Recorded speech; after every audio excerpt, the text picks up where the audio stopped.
No ar, Faixa Livre, rádio jornalismo de verdade, a informação de primeira qualidade, a interpretação e os comentários das notícias, entrevistas, o contraditório.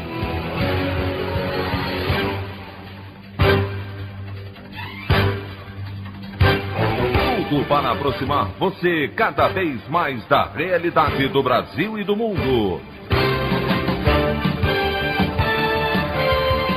Apresentação: Anderson Gomes. Segundo o jornal O Estado de São Paulo, o ministro da Defesa, General Braga Neto, enviou mensagem ao presidente da Câmara, Arthur Lira, ameaçando a realização das eleições 2022, caso o voto impresso não seja aprovado. Envolvidos no episódio negam informação e vice-presidente general Hamilton Mourão garante eleições, afirmando que Brasil não é uma república de bananas. Brasileiros voltam às ruas neste sábado para mais um dia de mobilizações pelo Fora Bolsonaro. Essas e outras notícias na edição desta sexta-feira, 23 de julho do ano de 2021, do programa Faixa Livre.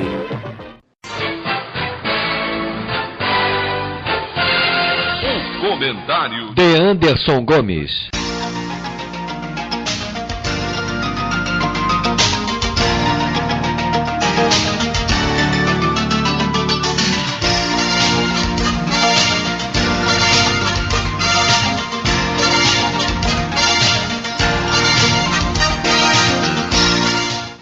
Bom dia, ouvintes.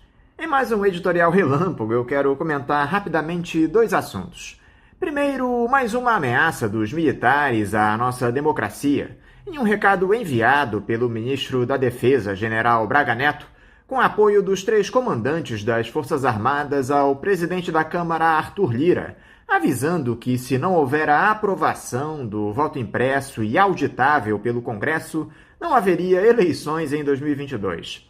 Essa informação foi veiculada pelo jornal O Estado de São Paulo na última quinta-feira.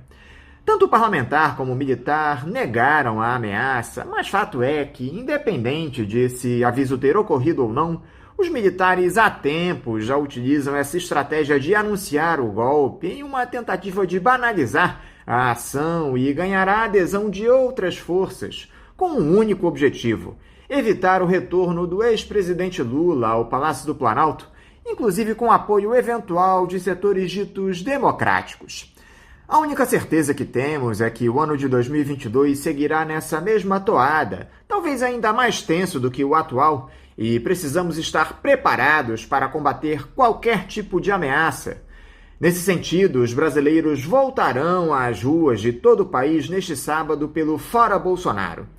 As mobilizações se darão em todas as capitais. Aqui no Rio, a concentração se dará no Monumento Zumbi dos Palmares a partir das 10 da manhã e, novamente, as centrais sindicais e os movimentos sociais estão liderando esses protestos.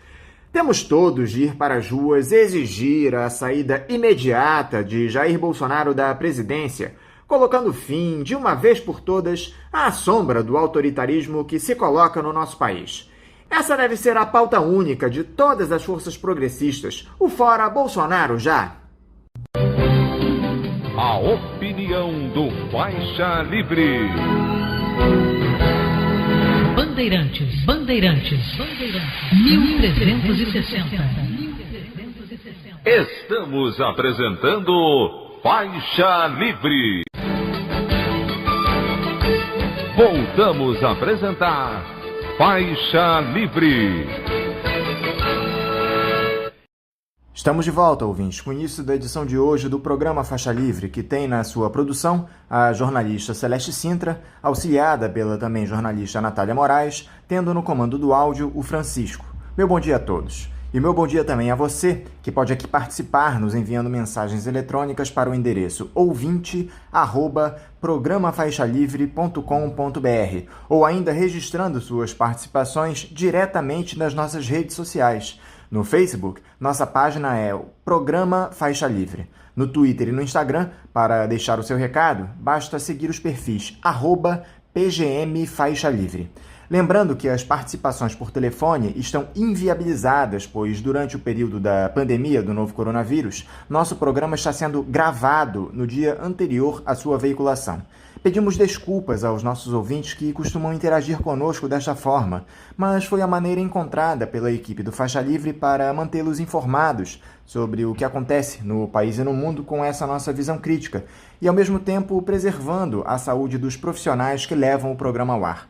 O Faixa Livre pode ser acompanhado também pelo nosso aplicativo para celulares com sistema operacional Android. O nome do aplicativo é Programa Faixa Livre. Os ouvintes também têm acesso à transmissão pelo nosso site, o www.programafaixalivre.com.br, ou pela página da Associação de Engenheiros da Petrobras, a AEPET, uma das nossas entidades patrocinadoras, no www.aepet.org.br. Para quem perdeu alguma das edições ou quer ouvir novamente o Faixa Livre, os áudios das entrevistas e editoriais estão disponíveis no nosso podcast, nos aplicativos Spotify, Deezer e Castbox. E dando início às nossas entrevistas, eu cumprimento a jornalista e escritora Cristina Serra.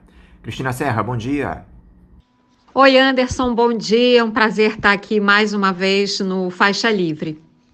Cristina, muito obrigado por você mais uma vez conversar aqui conosco no Faixa Livre. Cristina, Brasília tem sido palco de uma série de movimentações nos últimos tempos, por conta especialmente desse quadro de fragilização política do governo de Jair Bolsonaro, muito graças às descobertas de escândalos de corrupção na compra de vacinas contra a Covid-19 pela CPI da pandemia no Senado. Agora, com o Congresso em recesso, o presidente da República vai começar a movimentar algumas peças visando ampliar sua base de apoio e evitar assim a eventual abertura de um processo de impeachment. Antes de nós falarmos a respeito dessa mini-reforma ministerial que se avizinha, Cristina, como é que você tem observado essa postura do ex-capitão na tentativa de se esquivar de todas essas denúncias que recaem sobre o seu governo? Anderson, como você mencionou, de fato, a CPI da Covid no Senado fez descobertas muito importantes, né?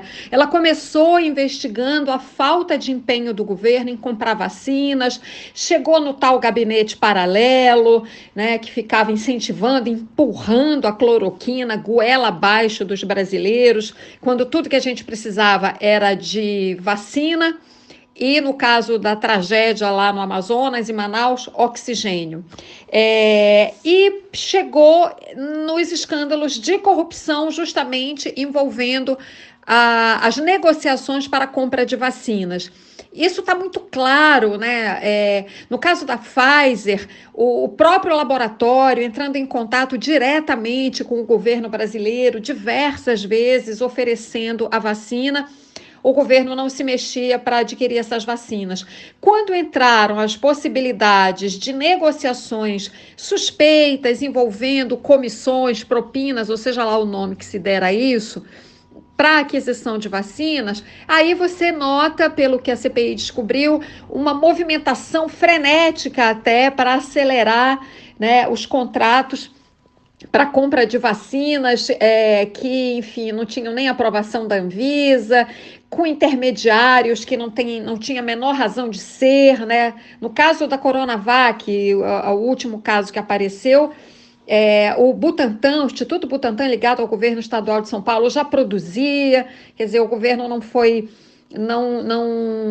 não manteve, né, a negociação com o Butantan, tem uma parcela, né, de aquisição com o Butantan, mas poderia ter adquirido mais e, ao contrário, entrou aparentemente ali, pelo que aquele vídeo revela, né, do Pazuello conversando com um grupo de empresários, entrou ali, ou pelo menos começou a negociar a compra da Coronavac com intermediários, sem o menor sentido. Isso é muito ruim para o governo já vinha caindo nas pesquisas, isso certamente vai se refletir, essas descobertas mais recentes vão se refletir nas pesquisas também. Diante disso, né, esse carimbo da corrupção na saúde, nas negociações para compra de vacina, né, isso é um carimbo muito forte de suspeitas, enfim, de negociações escusas no governo. Por isso, Bolsonaro começou a se mexer e apontando aí no sentido da reforma ministerial que você mencionou. Mas é isso, ele está agindo, movido pelas pesquisas, vendo a queda. Aquela história dele ter ido para São Paulo, de fato, parece que ele tem um problema de saúde, né?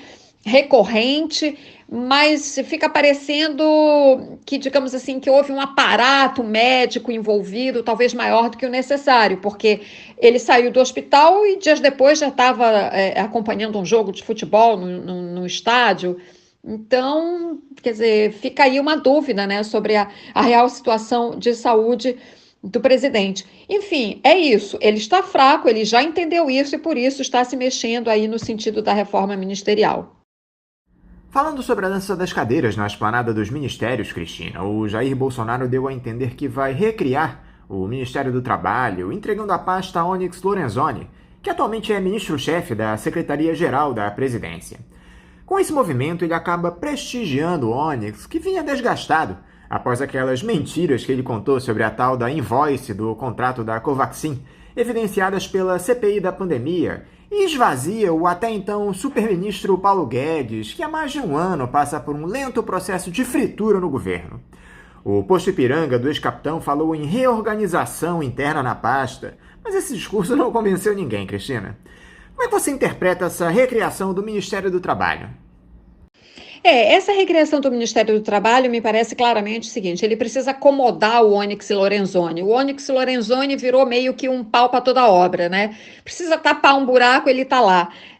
Me parece que o Bolsonaro até tem, digamos assim, uma consideração especial com o Onyx, ou Onyx, não sei ao certo, porque ele, de fato, foi um dos primeiros parlamentares, né? Ele era do DEM, na época da pré-campanha, que embarcou no projeto Bolsonaro, esteve com ele o tempo todo.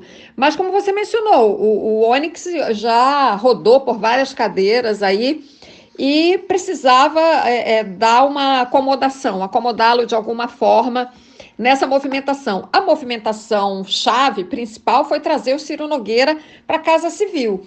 E, a partir daí, teve que deslocar o ministro Ramos, né, e que provocou o deslocamento aí do Onyx.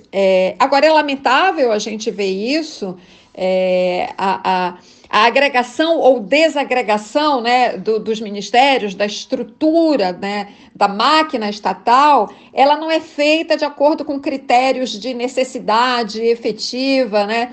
Ela segue, o critério, na verdade, é a conveniência política do momento, o que é muito ruim, né? Então, para dar esses superpoderes ao Paulo Guedes, lá atrás, no começo do governo, junta vários ministérios num só, né, para ele virar o posto Ipiranga. Agora que precisa acomodar um correligionário, né, que ficou ali meio solto para trás, né, para que ele não fique esquecido como cachorro em caminhão de mudança, digamos assim, precisa acomodá-lo. Então faz o seguinte, Paulo Guedes, olha, eu vou tirar um pedaço aqui do seu ministério porque eu preciso acomodar o Onyx Lorenzoni, né? Então os critérios são esses, são o da conveniência política, seja para montar um superministério, seja para desmontá-lo, como está sendo feito agora. Isso é péssimo. O Brasil precisa de uma política de emprego, nós temos mais de 14 milhões de desempregados ou algo próximo disso, subempregados, né? A pandemia agravou esse quadro, as pessoas precisam de trabalho e o governo precisa trabalhar, né, em políticas de fomento ao emprego, sobretudo para a juventude, né? Eu falei do desemprego, do subemprego, esse emprego na informalidade, né? Trabalhadores que não têm nenhum tipo de proteção trabalhista, enfim, isso tudo, e são problemas graves que precisam ser atacados, mas eu não sei se serão, porque, como eu falei, é um ministério que está sendo, né, se tudo se confirmar, nesse momento que a gente está conversando, a gente ainda precisa esperar as mudanças, né, ali preto no branco, no Diário Oficial, mas são mudanças que vão acontecer em função de conveniências políticas e não porque o governo tenha, de fato, uma política séria, consistente, né, de retomada do emprego no país. O mais é papo furado. O próprio Paulo Guedes ficar falando que tudo bem, sai essa parte agora, eu vou poder me dedicar às reformas e tal. Isso é papo, né, conversa para boi dormir. Na verdade, o Paulo Guedes vem sendo esvaziado também, nós estamos já em ano pré-eleitoral, a chave do governo já mudou, é outra, é gastar. Em ano pré-eleitoral e em ano eleitoral, nenhum governo faz economia, o governo vai gastar, né? Porque, enfim, precisa aí alimentar as bases dos seus correligionários, né? Da base que vai estar com ele na campanha de reeleição, no caso, o Bolsonaro. E isso contraria todo o discurso de austeridade do Guedes. Enfim, Paulo Guedes é um ministro que está sendo visivelmente esvaziado, pouquíssima coisa ainda vai poder fazer até o final desse governo. E como é que fica o pessoal do PTB, Cristina, que historicamente vinha ocupando postos no comando do Ministério do Trabalho, mas que ultimamente estava afastada da secretaria? A turma do Roberto Jefferson não vai chiar por isso? A turma do Roberto Jefferson, ela vai se acomodar com qualquer coisa, qualquer migalha aí que seja dada aí essa rapinagem que a gente está vendo, né, na máquina estatal, nesse governo Bolsonaro, né, essa base partidária ou grupamentos que o apoiam, setores que o apoiam. Na verdade, o que a gente está vendo não é nem o presidencialismo de coalizão, né, que é esse termo que foi cunhado por um cientista político, para explicar a necessidade do presidente montar sua base com vários partidos e fazer concessões, enfim, seja lá como isso seja visto, como toma lá da cá, enfim, seja como for, um governo quando monta a sua base política de apoio, obviamente que tem que fazer concessões e tem que ter negociações, claro, dentro de critérios éticos, né? Então, a negociação por si só não é uma coisa ruim, eu não estou demonizando a política, mas é claro que há distorções e deturpações. Bom, isso é um aspecto, mas o que é que nós estamos vendo agora? O que a gente vê no governo Bolsonaro é simplesmente uma rapinagem da máquina pública, né? E o PTB, já de muitos anos, tornou-se um partido de aluguel, né? Para quem... É um leilão, né? O que ele faz, é quem dá mais. Enfim, politicamente falando, não é mais... Ele já deixou de ser um partido relevante do ponto de vista político e ideológico há muito tempo. É mais uma legenda de aluguel e sob o comando dessa figura nefasta, nociva do Roberto Jefferson, que eu vou me poupar de fazer comentários sobre uma figura tão nefasta. Agora, me parece que a mudança que mais chama a atenção, Cristina, mais até do que a recriação do Ministério do Trabalho, é esse aceno que o presidente faz ao Centrão, com a indicação do senador Ciro Nogueira, do Progressistas do Piauí, para a Casa Civil. Esse sujeito é exemplo de tudo o que há de pior no parlamento, Cristina, envolvido em uma série de esquemas, alvo de 3 inquéritos no Supremo Tribunal Federal. É uma indicação daquelas claramente com a intenção de oferecer abrigo a um parlamentar que, apesar de ser da base, vinha tendo uma atuação burocrática na CPI da pandemia, meio apagado, não participava dos debates mais inflamados. Surpreendeu o Bolsonaro tirar o Ciro Nogueira da cartola, Cristina? Olha, de fato o Ciro Nogueira, tudo isso aí que você está falando, né, é um dos líderes mais importantes do Centrão, do PP, que é um partido também que, né, partido que já foi do Paulo Maluf, né, não sei se o Paulo Maluf ainda é filiado, enfim, porque o Paulo Maluf saiu da vida política, né, mas todo mundo sabe o que é o PP, né, e o que é o Centrão, né, que são partidos esses partidos que formam o Centrão são os partidos de aluguel, é quem dá mais a gente está dentro, é isso. Então, isso é transformar a política realmente num balcão de negócios, né, uma coisa terrível, isso desqualifica a política, isso deslegitima o fazer político, isso aos olhos da sociedade, da população, né, da juventude que se interessa por política, isso é o pior dos mundos. Agora, eu vejo esse movimento do Bolsonaro de levar o Ciro Nogueira para dentro do Palácio do Planalto, para a Casa Civil, que é um ministério importantíssimo, né? É um dos mais importantes em qualquer governo. Você tem o Ministério da Fazenda, a Casa Civil, né, e, claro, os ministérios da área social, né, Educação e Saúde, do meu ponto de vista, mas eu diria que do ponto de vista político e da relação com o Congresso, a Casa Civil é absolutamente chave, né? Precisa ser um ministro que tenha interlocução com o Congresso. Ciro Nogueira certamente tem, né, por variados motivos, e ele tem uma interlocução com uma boa parte do Congresso, um político muito experiente, né? Enfim, com todas as ressalvas que eu já fiz, né? Mas, assim, é fato que o Ciro tem uma interlocução com parte significativa do Congresso, que tem habilidade política, que é um político experiente, que, nesse sentido, ele pode ajudar o Bolsonaro. E sendo um político do Centrão, né, que é o pilar principal do Bolsonaro hoje no Congresso. Já é com o Arthur Lira na Câmara e trazendo um senador para esse cargo tão importante, ele reforça. E isso só mostra o quanto ele, Bolsonaro, está enfraquecido, como a gente já conversou. E as pesquisas mostram isso claramente. Então, é um movimento para tentar se fortalecer, né? É um paradoxo. Ele tenta se fortalecer, mas isso pode enfraquecê-lo, né? Porque ele fica cada vez mais dependente, né? Vai comer na mão de políticos que são políticos profissionais, né? Dessa política do toma lá da cá, né? De cobrar a conta cada vez mais alta, né? De apresentar uma fatura cada vez mais alta. Então, isso é muito complicado, acho que isso tende a criar situações até mais difíceis para o Bolsonaro, talvez num futuro próximo, enfim. Mas a gente está falando de assuntos muito complexos, né, que dependem de muitas variáveis, uma delas, o avanço da CPI da Covid, saber também por onde vai essa entre aspas, aí, crise com militares, né, cada hora falando uma coisa, se não vai ter eleição, se vai ter ou não vai ter voto impresso, auditável, enfim.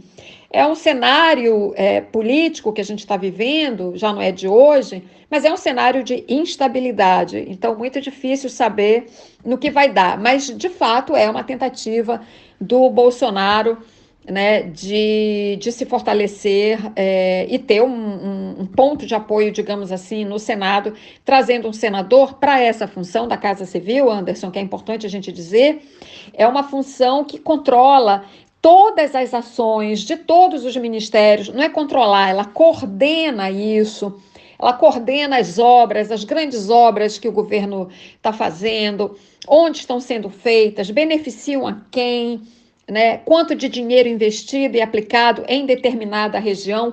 Isso no ano pré-eleitoral, esse mapeamento de onde o governo está investindo e aplicando recursos, né, beneficiando que aliados, em que regiões do país, onde o presidente, por exemplo, precisa melhorar o seu desempenho, né, nas pesquisas, para garantir votos lá na frente, isso é absolutamente crucial. Me parece que essa mexida no tabuleiro, ela obedece a essa lógica.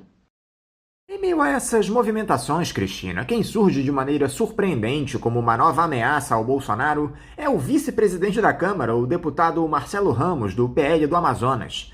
O parlamentar saiu em ataque ao ex-capitão após ser apontado pelo presidente como responsável pela aprovação do fundo eleitoral bilionário no Congresso para o ano que vem. Ramos disse que as ameaças de Jair Bolsonaro às eleições de 2022 configuram crime de responsabilidade, se colocou como opositor do governo e avisou que quer analisar, como presidente interino da Câmara durante o recesso, as dezenas de pedidos de impeachment contra o chefe do Executivo que estão na casa. Até que ponto, Cristina, o deputado Marcelo Ramos pode se tornar uma pedra no sapato para o Jair Bolsonaro? Olha, Anderson, acho que é cedo para saber até onde vai essa capacidade de enfrentamento, digamos assim, do Marcelo Ramos, né? Parece sim que ele quer ali se distanciar e se estabelecer como um contraponto, digamos assim, do Arthur Lira, né? Isso pode ser positivo, você ter uma pessoa, um parlamentar que não é um parlamentar de oposição, digamos assim, ou ele não começou, né, nessa legislatura como um parlamentar de oposição e está se colocando agora, né, um pouco nesse sentido, Mas é preciso ver se isso não é uma disputa de poder localizada, entende? Até onde vai essa disposição do enfrentamento? Ou se isso não é ali assim, muito mais retórica do que ação prática.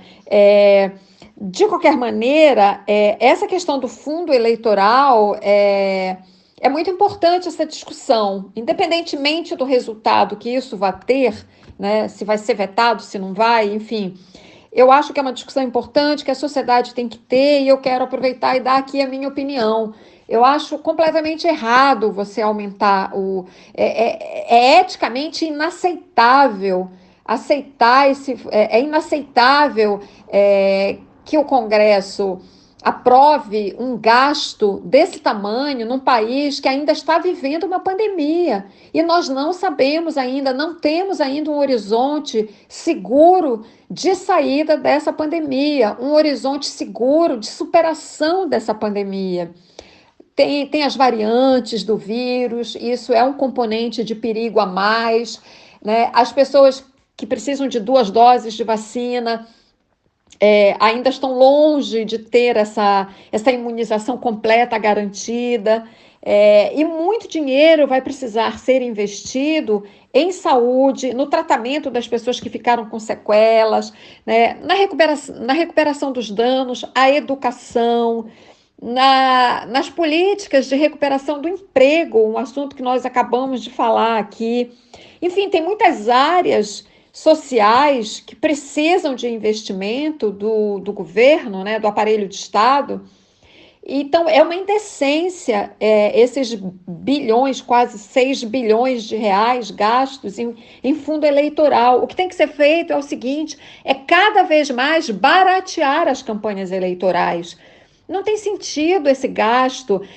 As campanhas, inclusive, estão indo cada vez mais para a rede social, né, e para os meios digitais, onde é até muito barato você fazer campanha, de uma certa forma. Não é mais aquele gasto com superproduções para televisão como era antigamente. Ainda que fosse, o dinheiro não deve ser gasto dessa forma, mas não é mais. Então, há meios para baratear cada vez mais as campanhas. As campanhas podem ser feitas de uma maneira muito simples, mesmo a campanha para televisão. Não é aceitável do ponto de vista ético que o poder público gaste essa fortuna com propaganda eleitoral. Esse dinheiro tem que ser melhor aplicado em benefício dos brasileiros, sobretudo da saúde, da educação e da recuperação do emprego. E a Celeste nos lembra aqui muito bem, Cristina, que no segundo semestre haverá uma série de pautas pesadas sendo debatidas no Congresso, entre elas a reforma política, que pode instituir o distritão, o voto impresso e a ocupação de terras indígenas por madeireiros, grileiros e garimpeiros, temas extremamente sensíveis e que precisariam de debates públicos aprofundados, mas pelo visto serão tratados a toque de caixa. Pois esses assuntos, essa pauta que você está falando, ela não devia nem ser tratada agora, né? Nesse ambiente ainda, a gente ainda envolvido na pandemia. Na verdade, a presidência do Arthur Lira, né, tá passando o trator, né? É o tratoraço também nesse sentido, né? Tentando passar, pelo menos, uma série de pautas que exigem uma discussão maior da sociedade. Essas pautas relativas à questão indígena, elas são uma agressão aos povos indígenas, elas são totalmente contrárias ao que diz a Constituição sobre a proteção e o respeito aos povos indígenas. Inclusive, se alguma dessas legislações, alterações, na verdade, né, alterações de legislações que já existem, se alguma delas for aprovada ou... enfim, se for dado algum encaminhamento, algum retrocesso nessa questão da pauta indígena, eu não tenho dúvida que isso será questionado na Suprema Corte, porque esses projetos, essa questão indígena que você mencionou, que está lá em discussão, tem coisas que estão, eu acho que já prontas para ir para plenário, tem coisas que estão em comissão, enfim, seja como for, de fato, essa pauta que é um retrocesso, né, no respeito aos direitos dos povos indígenas, ela está caminhando, né, e é de interesse do Arthur Lira, ele já deixou isso claríssimo, né, dele e da base bolsonarista em geral. Essa pauta não pode passar, porque, acima de tudo, ela é uma afronta à Constituição brasileira. Mas, enfim, de fato, o trator está aí já com o motor ligado. Essa reforma política também é outro absurdo. Discutir uma reforma política nesse momento também em que a sociedade está voltada, acima de tudo, para a sua sobrevivência, né? Em primeiro lugar. Sua sobrevivência, literalmente falando, né? Conseguir sobreviver ao vírus e sua sobrevivência econômica, né? Inclusive. Então, não é o momento apropriado para isso. Aliás, o Brasil ele é muito característico, porque essas mudanças na legislação que rege o nosso sistema político e eleitoral, elas são muito feitas ao sabor das conveniências, né? Novamente, a gente falou há pouco sobre isso. Então, o Brasil vota, às vezes, um pacote, né, experimenta uma ou duas eleições, aí alguém se sentiu prejudicado com aquilo ali, vamos fazer uma reforma política. Mexe mais um pouquinho, vamos fazer uma reforma política. E ali, assim, de soluço em soluço, né, perdoando aí um pouco a comparação, a gente não consegue consolidar um conjunto de normas, né, para reger o nosso sistema político e eleitoral. Eu te diria o seguinte, não é o momento adequado, e vou te dizer mais, antes de fazer reforma política, o Congresso podia, por exemplo, né, porque reforma, quando você fala em reforma, é uma coisa mais ampla, mais abrangente, né? Mas tem mudanças que o Congresso poderia fazer de forma muito simples, né? De aspectos que são, novamente, inaceitáveis para a sociedade brasileira.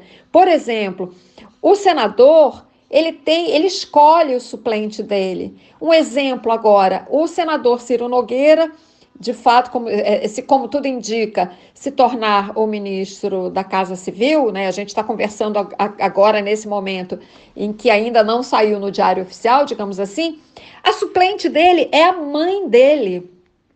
Entendeu? Isso não dá para aceitar. Primeiro que senador não precisa de suplente. Se por um acaso o senador que está em exercício se ausentar para assumir um cargo, tiver um problema de saúde, se ausentar, renunciar ao mandato, seja lá por que razão, seja qual for o motivo, né, que impeça um senador de exercer o seu mandato, que seja convocado aquele que foi mais votado e que é o primeiro da fila, digamos assim, né, daqueles que não conseguiram se eleger. Agora, o senador ter direito a suplente e aí escolher e ainda colocar a mãe, ele não é o único que faz isso, tá? É importante dizer. Tem muitos outros casos absurdos. Então, antes de vir me falar de reforma política, né, senhor presidente da Câmara, senhor presidente do Senado, acabem com essa excrescência de suplente de senador. Depois a gente cuida do resto, tá bom? Sim, eu queria fazer essa pergunta para eles, por isso que eu devolvo aí para você, Anderson, com essa pergunta. Quem não está em uma situação nada boa, Cristina, é o general Eduardo Pazuello, ex-ministro da Saúde, que agora se vê envolvido em outro rolo, o da tentativa de compra de vacinas Coronavac com um intermediário, mais conhecido como lobista, quase pelo triplo do preço comercializado pelo Instituto Butantan, o único autorizado a disponibilizar doses do imunizante. O militar, que havia dito que não negociava vacinas, pois era o gestor do ministério, gravou um vídeo celebrando a negociação e acabou vazando. Como é que você tem observado a situação do general Pazuello, Cristina? Você acha que ele vai se livrar de uma punição diante de tantos casos espúrios, ainda mais que ele serve de escudo para o Jair Bolsonaro? Anderson, ainda bem que você lembrou os detalhes aí dessa situação que envolve o Pazuello. Eu mencionei no começo da nossa conversa, né, de uma forma assim muito por alto. Esse é um escândalo, né? Bom, dentre tantos escândalos, esse é mais um escândalo. Mas é importante a gente falar sobre isso, porque, de fato, o Pazuello, a linha de defesa inicial dele era justamente essa, dizer que não recebia empresas, que não negociava com empresas, que não conversava, que não recebia lobista, representante de empresa, seja lá o que for. Ele falou isso em dois momentos. Quando ele pediu demissão do Ministério da Saúde, quando ele foi demitido, né, do Ministério da Saúde em março deste ano. E ele, na cerimônia de transferência, uma cerimônia até meio improvisada ali, na entrada do Ministério da Saúde, quando ele estava passando o cargo para o atual ministro, Marcelo Queiroga, ele disse isso: não recebo empresa, e que isso, inclusive, provocou estranhamento, porque a praxe, segundo ele dizia, a praxe seria ministro receber representantes de empresas e lobistas, e que isso causou estranhamento e, segundo ele, teria contribuído para a demissão dele. Tá? Depois, na CPI, ele falou a mesma coisa, quando foi questionado pelo relator, o Renan Calheiros. Não recebo porque eu sou o decisor. O senhor devia saber disso. Inclusive, ele falou com muita empáfia, né? Com muita arrogância, dirigindo-se ao Renan Calheiros. E aí aparece ele agora nesse vídeo, todo à vontade, no encontro fora da agenda, recebendo os caras, os representantes de uma empresa que, enfim, eles são identificados como representantes, podem ser lobistas, podem ser executivos da empresa, não se sabe ao certo, né? Porque isso não foi suficientemente bem esclarecido pelo Ministério da Saúde. E na sala do secretário executivo, né, do Élcio Franco, que, aliás, esse coronel Élcio Franco, ele é mencionado em várias dessas denúncias que envolvem o Ministério da Saúde e negociações para a compra de vacinas, né? Essas negociações cheias de suspeitas. O Pazuello, para responder a sua pergunta, se ele vai ser punido ou não, se ele vai escapar ou não, ele, no momento, né, por enquanto, ele está muito bem protegido, ele tem um cargo no Palácio do Planalto, aliás, ele e esse coronel Élcio Franco, que foi secretário executivo dele, né, eles têm muitas explicações a dar, né, tem que responder muitas perguntas, devem ser chamados novamente à CPI, que agora, com esses dados novos, né, certamente os senadores vão cobrar muitas explicações. Mas o Pazuello, justamente por ser uma pessoa que sabe muita coisa, eu diria que ele é um general bomba, a bomba é ele mesmo, porque ele sabe o que foi feito e o que deixou de ser feito no Ministério da Saúde durante os 10 meses em que ele esteve lá, que foram os meses mais graves da pandemia. Quer dizer, os piores meses da pandemia no Brasil aconteceram quando Pazuello estava lá. Ou que foi aquela crise em janeiro, no Amazonas, e foi, digamos assim, o crescimento da segunda onda. A segunda onda estourou, de fato, em março e abril, né? Ele saiu ali meados de março. Então, aí, esses piores meses em termos de pico, né, de números, ele já não estava, mas era resultado do trabalho, entre aspas, que ele fez ou que ele deixou de fazer, digamos assim, né? Ao não comprar, por exemplo, as vacinas que deveria ter comprado. Então, ele responde, sim, por boa parte dos 550 mil mortos pela Covid no Brasil. Eu estou arredondando o número porque a gente está chegando já em 550 mil mortos.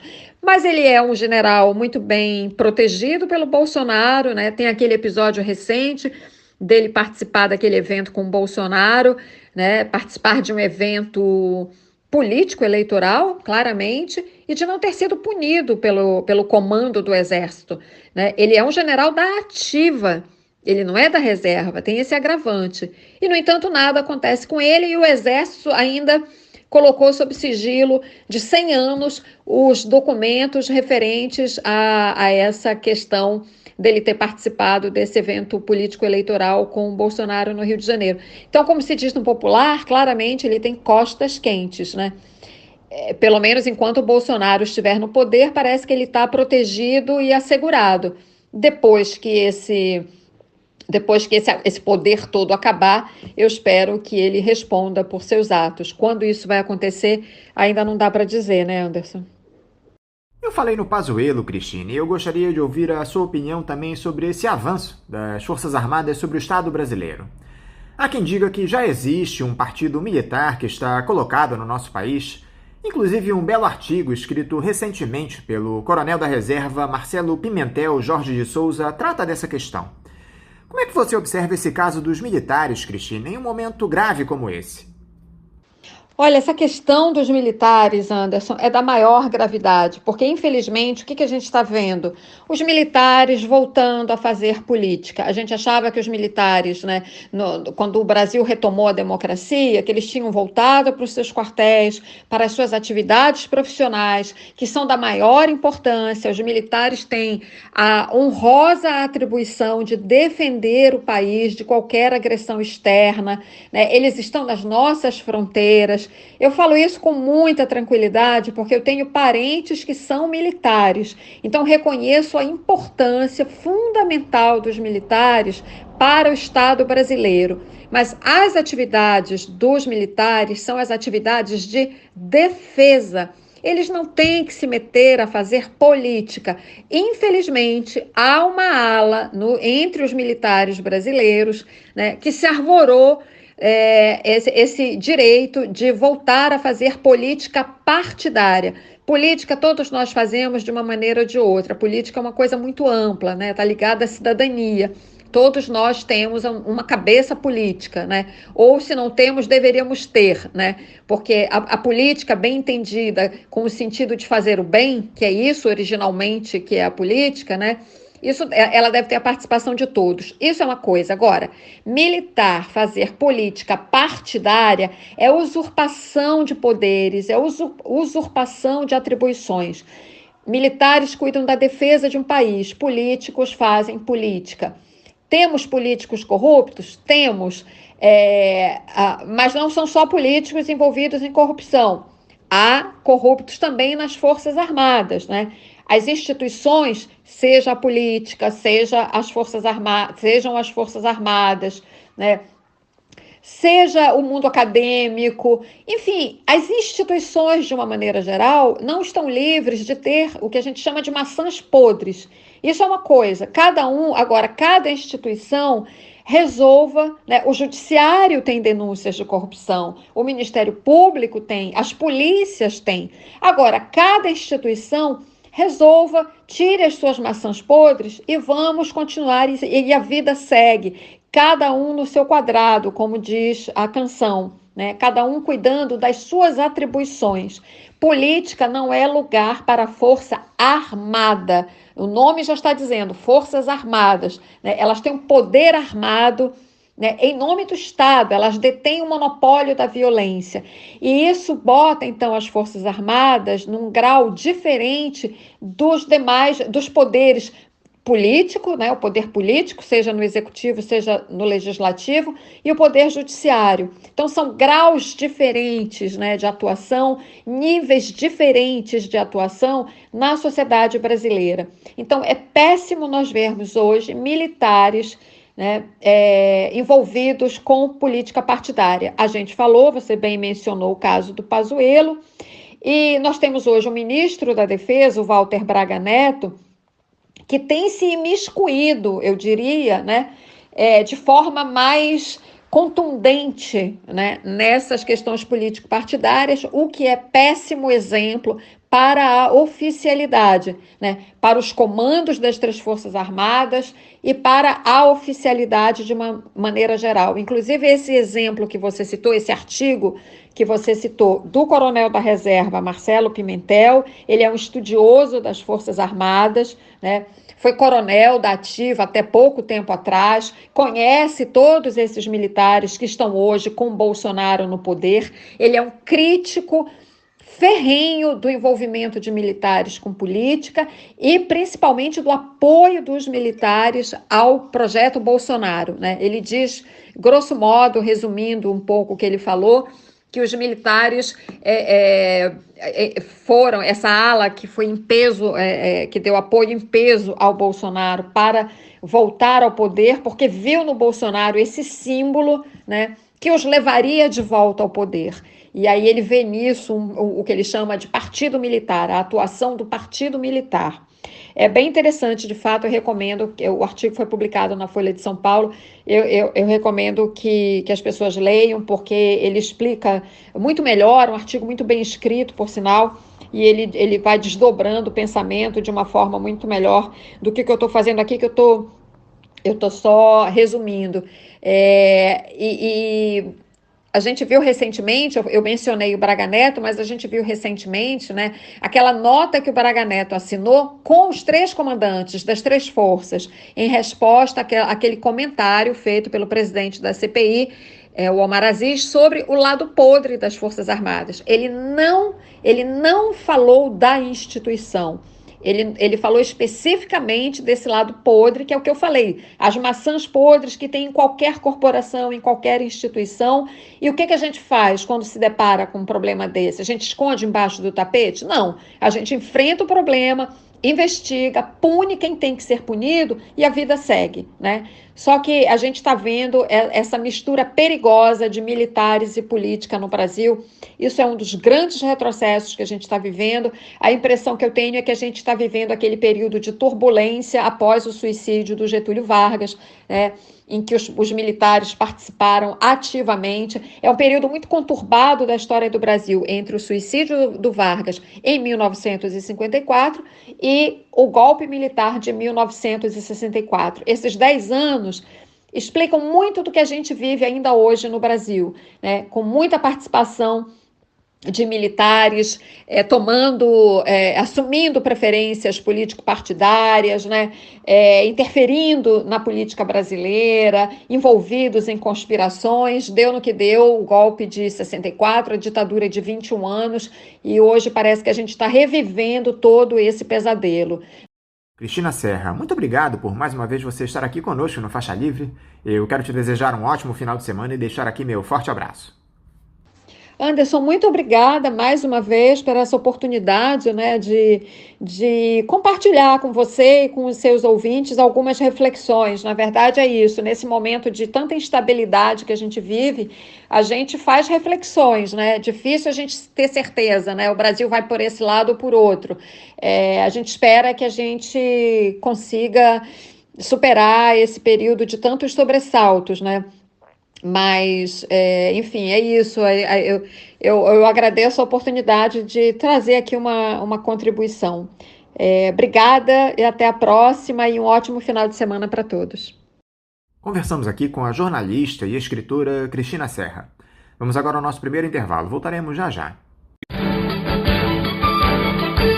Voltamos a apresentar Faixa Livre.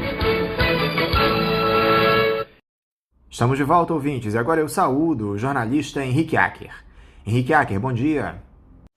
Bom dia, Anderson, bom dia para Celeste, bom dia para Natália, toda a produção, toda a equipe técnica e um bom dia sempre especial aos ouvintes e interespectadores do programa Faixa Livre em todo o Brasil.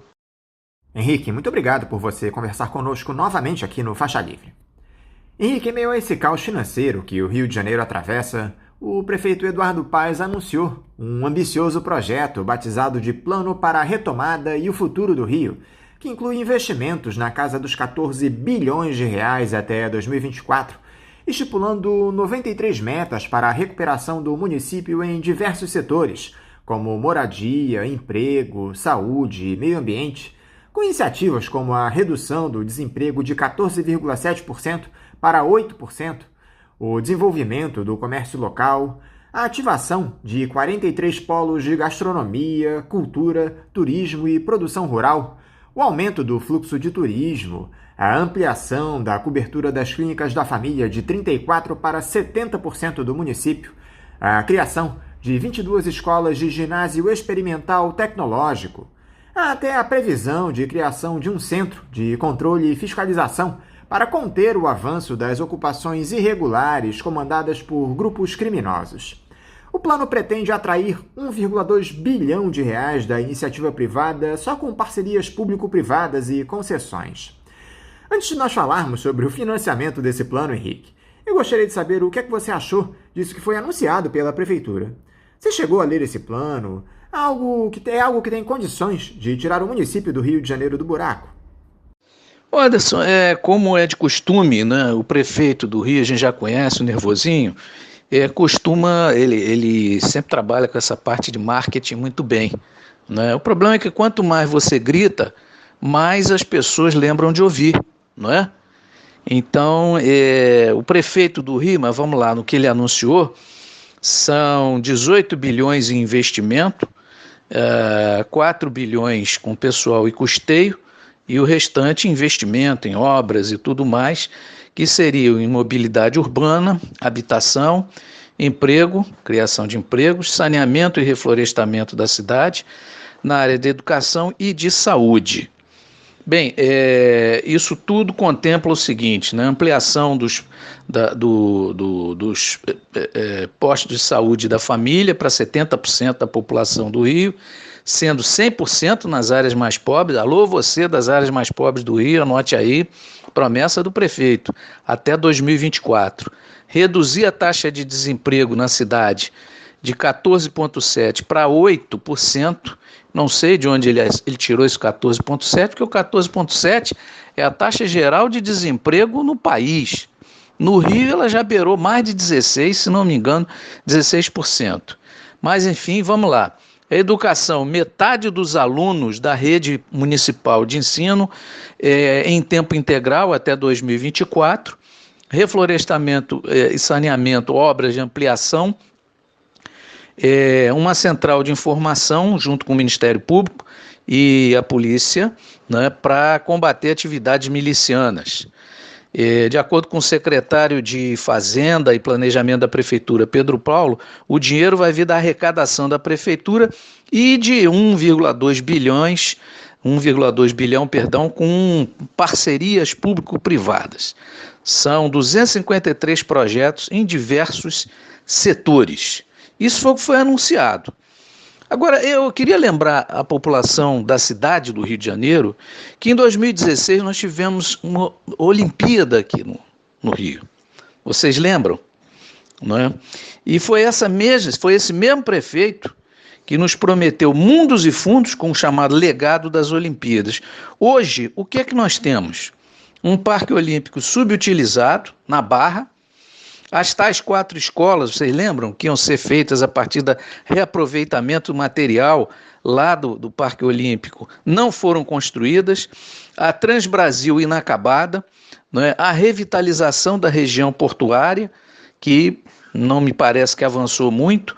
Obras contra enchentes, vocês viram aí reduzir as enchentes no Rio de Janeiro.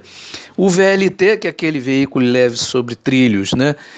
Concentrado ali na região do centro, que está ligando nada a lugar algum, porque se a região portuária não tem movimento, né, o VLT hoje serve de uma maneira muito limitada a quem trabalha no centro do Rio de Janeiro, muito mesmo.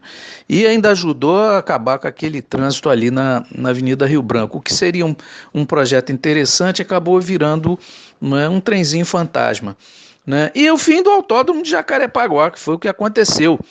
Inclusive, esses dias vi uma matéria na televisão sobre as famílias, 300 famílias, né, que eram daquela região do autódromo, que foram removidas para um conjunto habitacional do Minha Casa Minha Vida, que é o Parque Carioca, que já está com problemas, tem 5 anos aquelas obras, e já estão com problemas estruturais de gás, está faltando gás, né? Enfim, e outras infiltrações nos conjuntos, etc. e tal.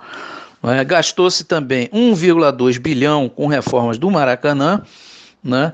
E foram torrados 43 bilhões de recursos públicos com as Olimpíadas, né?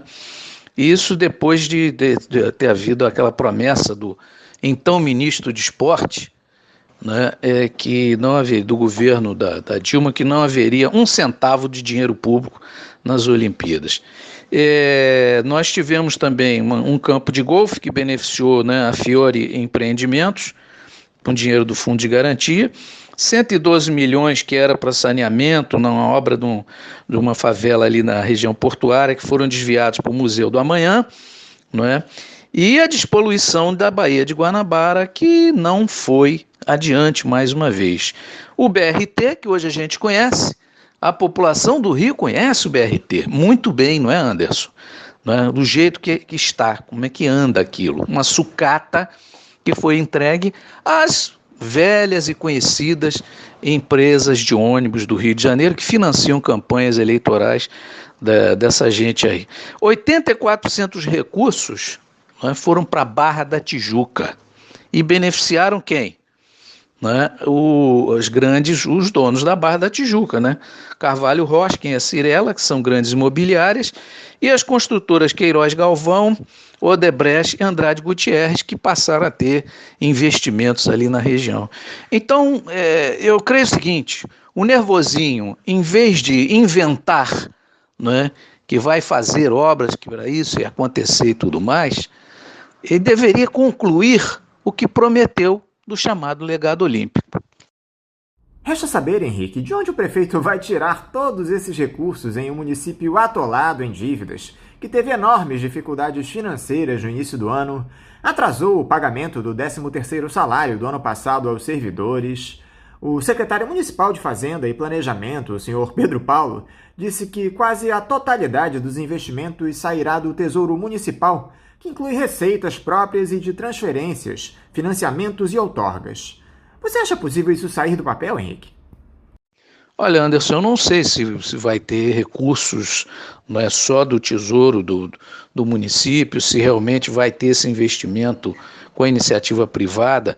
O anúncio foi feito com pompa e circunstância pelo Pedro Paulo, que não me parece seja um cara que tenha grande competência nessa área, não. Aliás, ele está sempre ligado ao nervosinho, né? Onde o nervosinho vai, Pedro Paulo vai atrás. Bom, mas isso é um outro enrosco. São 253 projetos em diversos setores. Algumas coisas podem ser feitas sem grande investimento, não é? Por exemplo, reformas de escolas não são investimentos muito grandes. Você pode melhor aproveitar as atuais escolas, não é, para que você possa comportar aí o que metade dos alunos da rede pública diz o governo municipal que seria em torno de 25% a 30% dos alunos já estão, não é, em tempo integral na cidade do Rio de Janeiro. Então, não acredito que sejam investimentos muito vultosos, não. Mas o que acontece é que todas essas obras públicas ou grandes anúncios de obras públicas envolvem outros interesses, não necessariamente interesses da população. Aliás, é o que a gente não tem visto, na cidade do Rio de Janeiro. São governantes comprometidos efetivamente com melhorias da situação da população. Nós temos aí um descaso completo em diversas áreas. O nervosinho, aliás, foi o cara que fez o acordo, com as empresas de ônibus para que em 2016 todos os ônibus do Rio estivessem com ar-condicionado. Você lembra disso? Então, assim, eu não posso... quem é que pode afirmar que essas obras vão estar concluídas todas até 2024, de acordo com esse plano anunciado aí pelo prefeito? Não há, até porque não há transparência. Eu vi ontem um fato que me chamou muita atenção. Agora não tem mais prefeitinha, gerente especial, parece que é esse o nome, que eles estão criando aí em todos os bairros. Na verdade, o que é isso? É a distribuição de cargos aí para os vereadores, e seus amigos, nos bairros de sua influência, para que o prefeito tenha maioria ou mantenha a sua maioria na Câmara Municipal e evite problemas com o Legislativo, ou seja, evite fiscalização. Numa cidade onde há dificuldade de fiscalizar, como é que você vai dizer que as coisas vão acontecer e tudo mais? Há todo um investimento midiático. Agora, se as coisas vão à frente, a gente não pode afirmar. Aliás, também tem outro projeto, que era aí de postos de saúde. Eu não sei se vão adiante, se vai ser retomado. Diz aí o prefeito que vai ampliar os postos de saúde da família para 70% da população. Tem vários deles aí jogados, que foram começados e não acabaram iniciados na administração do senhor Eduardo Paes. Então é difícil dizer. O que é preciso é ter um processo de fiscalização em que essas promessas sejam, digamos assim, investigadas, avaliadas, acompanhadas até 2024. Esse seria o papel da Câmara de Vereadores, e da sociedade civil, em cada bairro, enfim, as organizações populares, associações de moradores, etc., acompanhassem isso. O que impressiona, Henrique, é que o prefeito quer dar um impulso na economia do município enquanto há centenas de pessoas em situação de rua, em especial pelo centro da cidade. Para essa população em vulnerabilidade, o Eduardo Paz não olha. Nem mesmo aquele projeto que incentiva a revitalização do centro, com a abertura de vagas de moradia, aprovado recentemente na Câmara dos Vereadores, trata dessa questão. É aquela velha tática de enxugar gelo, né, Henrique? Anderson, eu vou dar um depoimento aí muito particular, mas acho que não é novidade, mas acho que é importante como parâmetro. Durante essa pandemia, quando tive que me deslocar raramente ao centro da cidade do Rio de Janeiro, sempre morei ali por aquela região, hoje não estou mais por lá, eu fiquei assustado, parece uma cidade fantasma. Isso já vinha acontecendo, não é? E um sintoma disso antes da pandemia era quando antigamente eu ia muito ao centro do Rio aos sábados de manhã, não é? Porque o comércio funcionava muito ativamente. E hoje, se você for sábado no centro do Rio, independente da pandemia, não tem nada funcionando praticamente. Raríssimas. Você tem ali a região da Saara, não é? Os comerciantes ali resistindo e tudo, e que é o comércio popular. E do ponto de vista comercial, muito pouca coisa. Veio a pandemia, as coisas estão assim. Aquela Rua da Carioca, que já estava mal, está completamente caída, não é? A Rio Branco, que já vinha mal com essa história de VLT, também isso não decolou, não ajudou, sabe? Então, assim, o centro do Rio de Janeiro está largado. Você tem aquela movimentação da Lapa ali, quinta e sexta-feira, principalmente sábado, mas aquilo é uma coisa muito mais para turista, pega o comércio noturno de bares e restaurantes, mas com a pandemia também caiu muito. Então, quer dizer, esse processo de revitalização do centro da cidade exigiria, do centro do Rio de Janeiro, que tem toda uma área interessante de construções antigas e tudo mais, né? Basta ver ali o Teatro Municipal, o próprio prédio da Câmara Municipal do Rio, enfim, aquela área ali dos Arcos da Lapa. Há toda uma área interessante, né, do ponto de vista inclusive do turismo e tal, mas esse projeto de revitalização, né, eu não vejo como algo factível em curto prazo, sinceramente. Acho interessante essa ideia de reaproveitar os prédios, e muitos vão ficar, né, semi-abandonados, porque você tem hoje, com essa história, né, do home office, das pessoas trabalharem em casa, você tem muita gente de escritórios ali que passou a trabalhar de casa e hoje você tem muitos prédios à meia boca. Então, essa história de construir prédios, de reformar, fazer prédios mistos, né, de salas, de escritórios e residenciais é interessante. Agora, tem que ver para onde isso vai caminhar. Se isso realmente vai incorporar a população que quer ir para o centro da cidade e incluir as pessoas que estão sem casa, que estão pelas ruas do Rio de Janeiro nesse momento, e é muita gente. Antigamente você via, ou há um tempo atrás, essas pessoas dormindo na rua chegarem lá para as 7 horas da noite, quando a cidade começa a ficar mais deserta. Hoje não, quer dizer, as pessoas estão largadas ao léu, né, debaixo de marquises, morando ali 24 horas por dia, morando.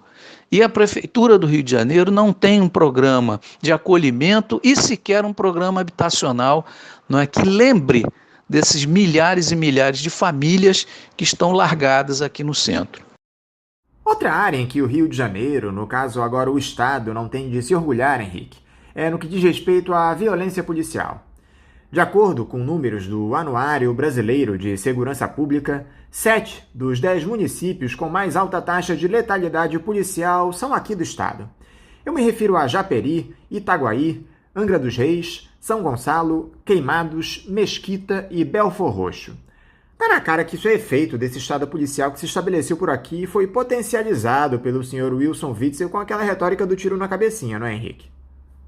Bom, Anderson, essa questão policial, né, enfim, no Rio de Janeiro, em todo o estado e na nossa cidade, é uma questão muito séria, né? Agora mesmo tem esse projeto que foi aprovado na Assembleia Legislativa, de colocar câmeras nos coletes de segurança dos policiais. Eu espero que isso dê algum resultado. Parece que em São Paulo já há um resultado interessante, reduziu-se bastante as ações policiais mais violentas, né, principalmente nos bairros de periferia, contra a região mais pobre, contra os populares, enfim. Vamos ver se isso vai ter alguma efetividade. Mas esses projetos no Rio de Janeiro costumam ser postergados ou apagados, como havia, por exemplo, aquele projeto das câmeras dentro dos carros de polícia, que, como diz o outro, não pegou, né, é a lei que não pegou. É uma coisa assim de Brasil, e no Rio de Janeiro em especial. Vamos ver se isso vai adiante. Agora, o problema é que não adianta você ter projetos que amenizem ou que, vamos dizer assim, dificultem essa prática da violência policial, da extorsão, não é? E de outras tantas que a gente conhece aqui no Rio de Janeiro, que o cidadão carioca conhece de cós salteado, e o cidadão fluminense também, se você tiver autoridades que têm não só uma mentalidade, uma política que se baseia na repressão policial e na violência policial como saída, como solução, se é que a gente pode chamar assim, para os problemas da população em diversas áreas, sobretudo nas áreas pobres, né? E muitos deles, inclusive, vinculados, não é, ou ligados ou próximos, não é, a gente que atua nessa área, notadamente na área dos milicianos, né, em regiões de milicianos e tudo mais. Então é muito complicado isso. Enquanto você tiver o poder público hoje refém, não é, dessa lógica miliciana, não é, e eles não estão infiltrados no Estado, eles são o Estado, lamentavelmente é isso, não é? Lamentavelmente, você vai ter muita dificuldade para mudar os números e, sobretudo, a prática policial no Rio de Janeiro. A gente espera que haja uma alteração a partir da reação da sociedade, né, das denúncias que a gente tem visto, da resistência nas áreas mais pobres, enfim, a esse tipo de prática miliciana, esse tipo de prática da violência policial que andam juntas, né, andam de mão juntas. Nós acabamos de falar da prefeitura, quer dizer, eu me lembro muito bem, não faz tanto tempo assim, de Eduardo Paes na televisão, não é, dizendo, de certa forma, condescendente, com um discurso condescendente com o crescimento das milícias. E eu não vi nenhuma atitude, muito menos discurso e atitude séria por parte não só do Wilson Witzel, mas do atual governador, vice dele, Cláudio Castro, muito ao contrário, né? Essa gente transita muito bem, não é, com essa política de violência policial oficial e da violência paralela, que é a dos milicianos. Um caso que nos chamou a atenção, Henrique, foi essa denúncia pelo Ministério Público do Rio de Janeiro contra o ex-vereador Cristiano Girão por ter encomendado ao PM reformado Rony Lessa o atentado ao ex-policial André Henrique da Silva Souza, o Zóio, e a companheira dele, Juliana Salles Oliveira. Por si só, isso não diz muita coisa. A grande questão, Henrique, é que o MP passou a investigar um eventual envolvimento de Girão nas mortes da vereadora Marielle Franco e de seu motorista Anderson Gomes. Nesse caso que há mais de 3 anos segue sem solução. Diversas linhas de investigação já foram seguidas e nada de se descobrir os mandantes dessas execuções bárbaras, Henrique. Você acha que agora os investigadores estão seguindo o caminho certo? Aquela saída de 2 promotoras recentemente do caso pode ter alguma relação com essa nova suspeita que recai sobre o ex-vereador? Olha, Anderson, não só eu, como eu acho que as pessoas que têm algum bom senso nessa cidade, nesse estado e nesse país, acharam muito estranho, né, que as promotoras do Ministério Público, que estavam acompanhando há 3 anos, desde o início, as investigações, não é, do caso do assassinato da Marielle Franco e do seu motorista, tenham pedido para se retirar desse processo, né, dessas investigações. Acho muito estranho tudo isso. Isso ocorreu, segundo elas, a partir, não é, de uma denúncia, uma delação premiada da senhora Lotufo, que venha a ser a viúva do Adriano da Nóbrega, aquele miliciano, do escritório, como é que chama? Escritório do crime, que é uma milícia que atua com assassinatos de encomenda, e ele mesmo, Adriano, acabou sendo estranhamente morto num confronto, segundo dizem as autoridades policiais da Bahia, lá no interior do estado da Bahia. Então, acho isso tudo muito estranho. Surge o nome do Cristiano Girão, que foi vereador e é miliciano ali da mesma região dessa turma toda, E, enfim, é um negócio que deixa a gente com a pulga atrás da orelha, Eu não consigo esquecer que o então ministro da Justiça do governo Temer, veio a público dizer que havia muita gente graúda metida nesse caso do assassinato da Marielle Franco.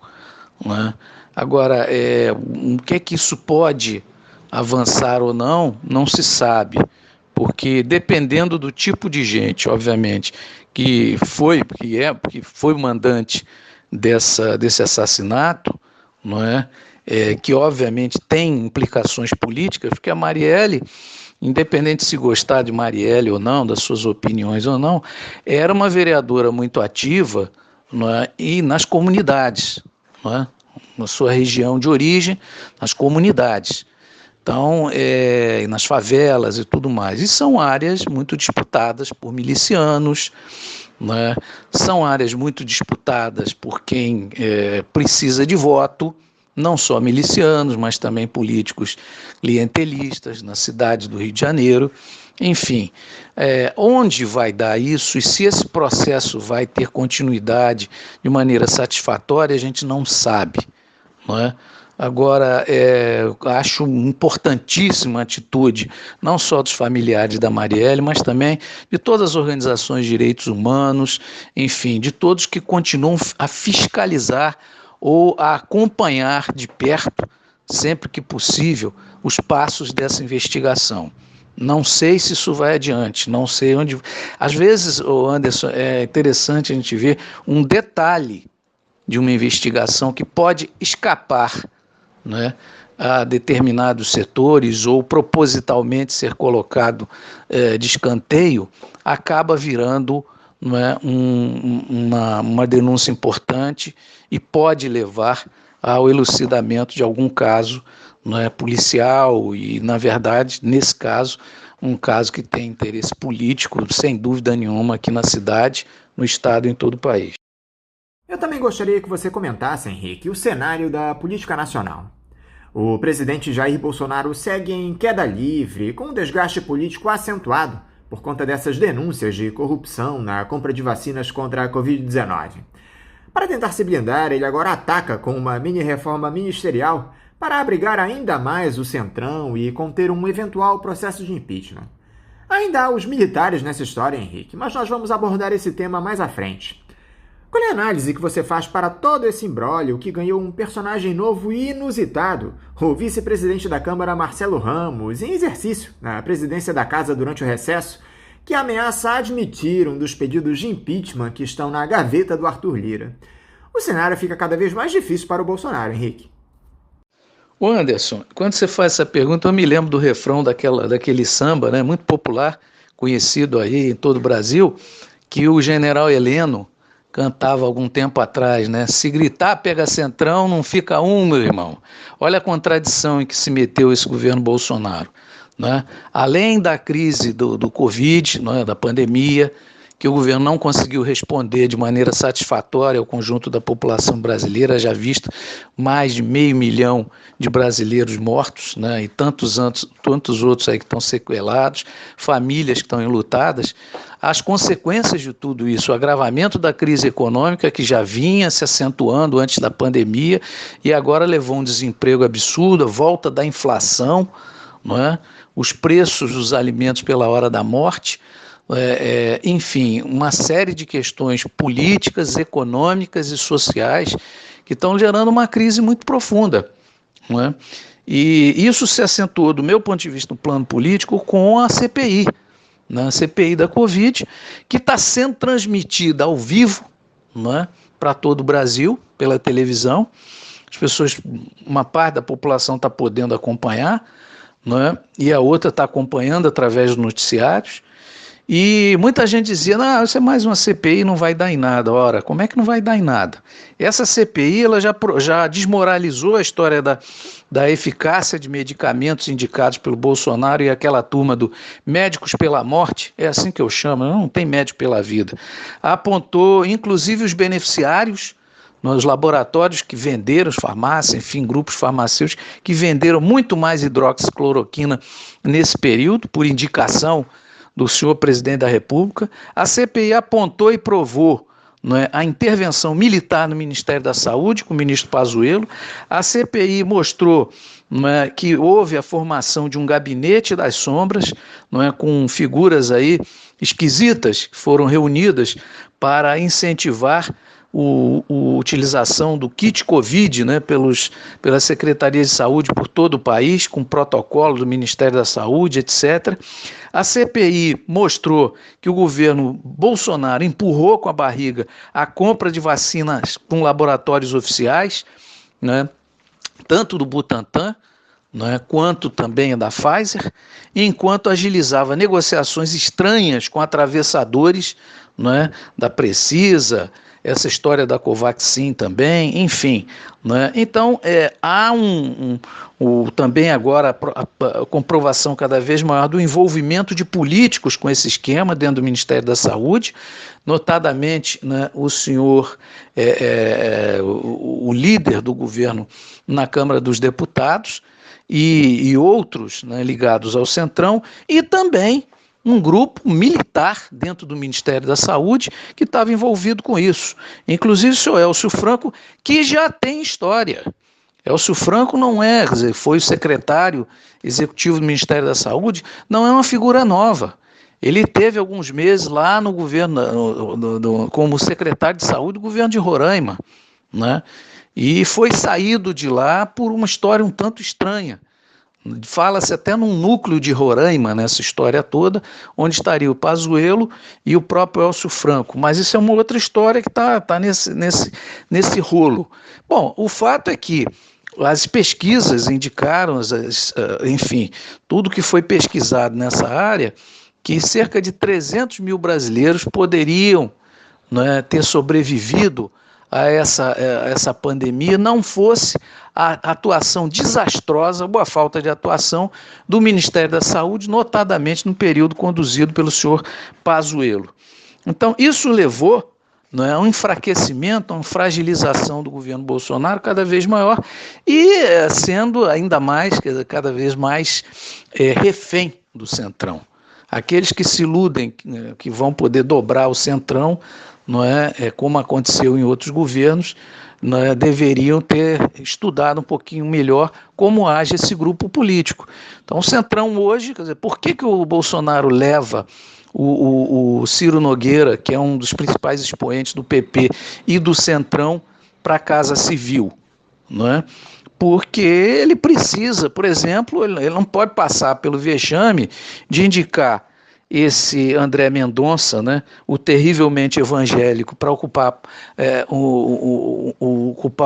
o Supremo Tribunal Federal, né, uma parte de ministro no Supremo Tribunal Federal. Ele não pode fazer isso sem aprovação do Senado.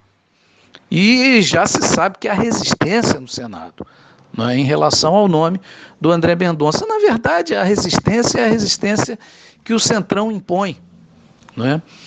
Ele vai cada vez mais barganhando. E o Ciro Nogueira já está se movimentando para tentar conseguir aí a aprovação dos seus pares do Senado na indicação do André Mendonça para essa vaga no STF, não é? Agora, isso tudo gera uma crise política muito grande. Veja a movimentação desastrada nesse caso do fundão eleitoral, não é? O que é que o Marcelo Ramos está dizendo, o vice-presidente que está ocupando a presidência interinamente ali da Câmara dos Deputados? Ele está dizendo e desafiou o presidente Bolsonaro publicamente, não é, a provar que não, que na verdade o Bolsonaro colocou, esse valor para quase 6 bilhões, para que fosse aprovado e depois ele vetasse e tentasse sair por cima, dizendo o seguinte: não posso voltar ao valor anterior, que era de cerca de 2 bilhões de reais para esse fundão eleitoral, que beneficia, sobretudo, os partidos políticos de maior estrutura, a turma do Centrão, na campanha eleitoral, evidentemente. Agora, posso rebaixar aí de 6 bilhões para 4 bilhões, fazer uma média. Então, o Marcelo Ramos ele denuncia isso como uma manobra, do bolsonarismo e do próprio presidente Bolsonaro. Fato é que existe uma crise política que é resultado de uma série de atitudes que, na verdade, não respondem às necessidades da população, não só na área da saúde, da economia, do emprego, esse problema da inflação, etc. e tal, e o governo está tentando se virar, mas quanto mais o governo Bolsonaro procura soluções, ele mais se torna refém dessa jogatina política do Centrão. E esse papel vergonhoso e criminoso que os militares têm feito no governo, Henrique? Participando dessas negociatas com as vacinas, tentando embolsar dinheiro público através da corrupção. Era algo esperado, na sua opinião, Henrique, que os oficiais das Forças Armadas que estão em cargos no Executivo tentassem meter a mão nos recursos do Estado? Anderson, o que é que se sabe, afinal, nesse país, desde que acabou a ditadura militar, e nós recuperamos uma vida democrática, pelo menos relativamente ativa? Não dá nem para chamar o Brasil de uma democracia plena, eu chamo de democracia tutelada, mas enfim, afinal, o que é que se sabe das atividades das Forças Armadas, notadamente dentro dos quartéis e notadamente no setor do alto oficialato? Houve alguma prestação de contas do que aconteceu, por exemplo, dessa atuação no Haiti? Sabe-se hoje que esse grupo de oficiais que cerca o presidente Bolsonaro, grande parte deles estava lá nas operações do Haiti. Até hoje não houve uma prestação de contas do que se fez e se deixou de fazer. Então, há muita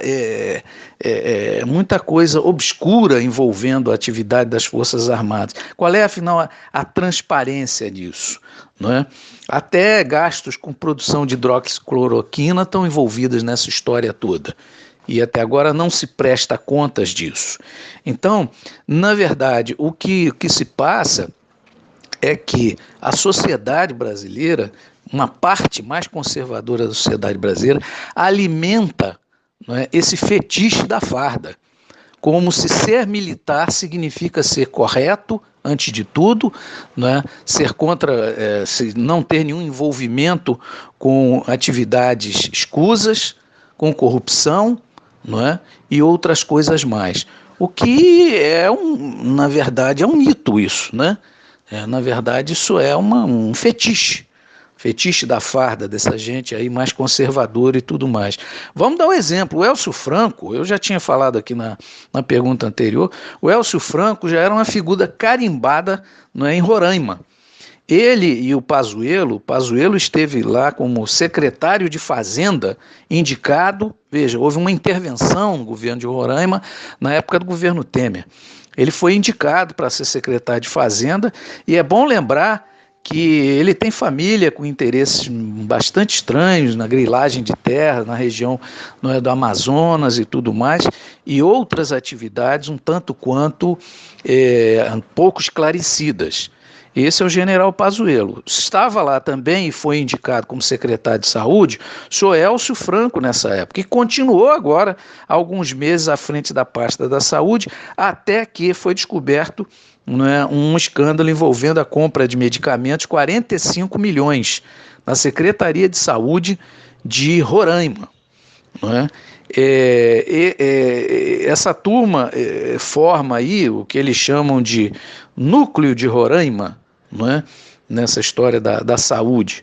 E tem, inclusive, uma CPI da saúde conduzida lá dentro da Assembleia Legislativa do Estado de Roraima. Então, quer dizer, não me surpreende não, o envolvimento de militares. Não porque sejam militares, mas por serem militares não lhes dá nenhuma idoneidade, não é? Ou nenhuma qualificação superior a civis que também estão envolvidos em corrupção. Veja, a disputa no Ministério da Saúde ficou evidente que a disputa era entre o grupo do Centrão e o grupo de militares. Isso ficou claro nos depoimentos, não é? Sobretudo desse Cristiano aí ligado a essa empresa Precisa, não é? É um negócio um tanto estranho, não é? Esse Cristiano que deu depoimento aí na CPI da Covid, listando lá 8 militares envolvidos em negociações, né, um tanto esquisitas de vacinas que sequer existiam, né?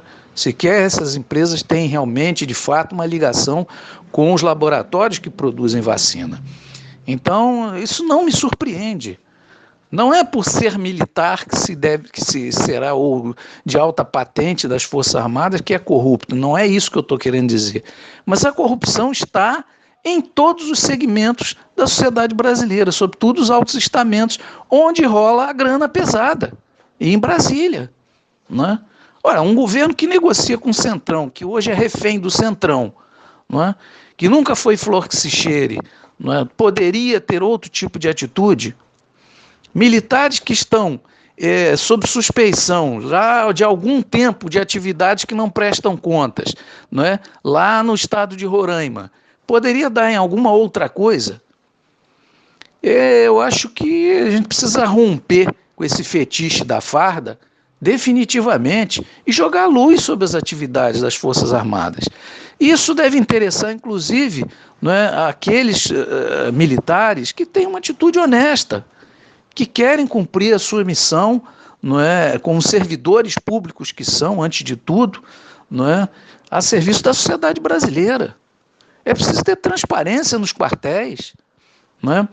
Até que ponto? Inclusive, o deputado Elias Vaz, que é do PSB lá de Goiás, tem feito uma série de requisições para saber os gastos, que são investimentos e gastos que se dá dentro dos quartéis. É preciso que isso seja levado a cabo com transparência.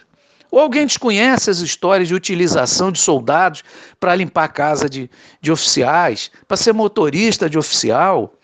Não é? Isso não é uma brincadeira. Até quando vai se aturar na sociedade brasileira essa história das filhas de oficiais das Forças Armadas que recebem pensão, né, e não se casam por conta disso? Então, eu creio que é preciso jogar luz sempre, não é, sobre tudo. E no caso das Forças Armadas brasileiras, muito mais. Henrique Acker, eu quero novamente te agradecer por você estar aqui conosco dialogando no Faixa Livre. Quero te desejar um ótimo final de semana e deixar aqui meu forte abraço. Anderson, agradeço a você, a toda a equipe do programa Faixa Livre, e a todos os interespectadores que acompanham o Faixa Livre na rádio, na internet, enfim, por todos os meios diariamente. Um abraço a você e a todos. Conversamos aqui com o jornalista Henrique Acker. Vamos agora a um novo intervalo. Voltaremos daqui a pouquinho. Voltamos a apresentar Faixa Livre.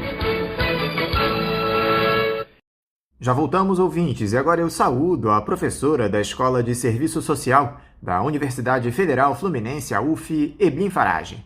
Eblin Farage, bom dia. Bom dia, Anderson. Bom dia a todos os ouvintes. É um prazer novamente estar aqui debatendo no Faixa Livre. Eblin, muito obrigado por você mais uma vez estar aqui conosco no Faixa Livre.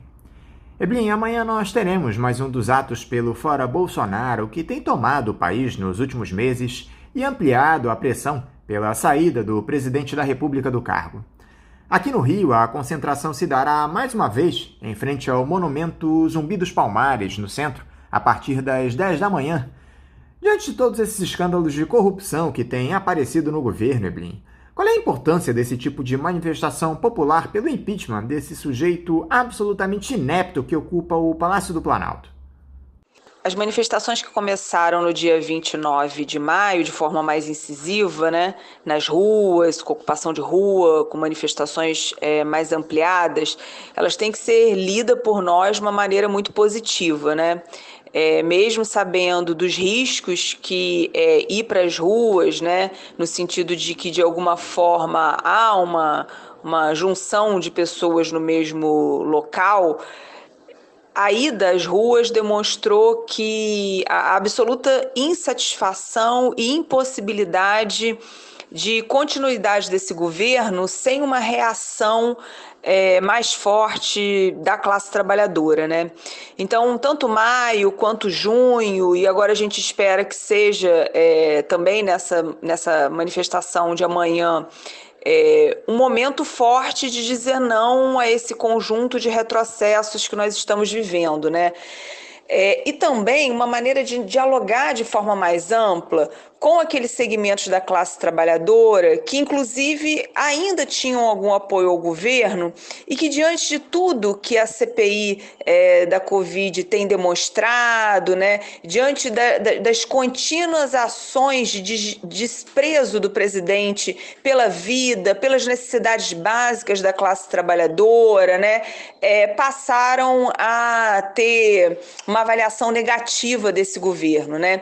Então, ir para as ruas é fundamental, me parece, né? Acho que amanhã é mais um dia de demonstrarmos nas ruas, em todo o Brasil, a necessidade da classe trabalhadora de forma organizada, dizer não a este governo este ano, né? E demonstrar que a gente não está à espera de 2022 para dizer não ao governo Bolsonaro, né? Esse país não satura, não aguenta, esse país está saturado, né? Ele não aguenta mais a continuidade desse governo. Mas um outro desafio que nós temos é de ampliar o diálogo para espraiar o diálogo entre os segmentos da classe trabalhadora, né? As manifestações têm sido positivas, têm sido massivas, mas ainda estão muito concentradas numa certa vanguarda organizada da esquerda. É necessário dialogar com as organizações das periferias, das favelas, com outros movimentos sociais, né? É necessário que a gente ocupe, inclusive, a possibilidade de mídias alternativas para convocar a população para ir para as ruas, mais uma vez, dizer não a esse governo, a esse conjunto de retrocessos, né? Então, me parece que as manifestações de rua, elas têm um duplo desafio, né? Um, que é de manter a classe trabalhadora mobilizada nas ruas e que as ruas sejam um espaço de frente ampla contra esse governo de extrema-direita. E o segundo é de ampliar esse diálogo, né?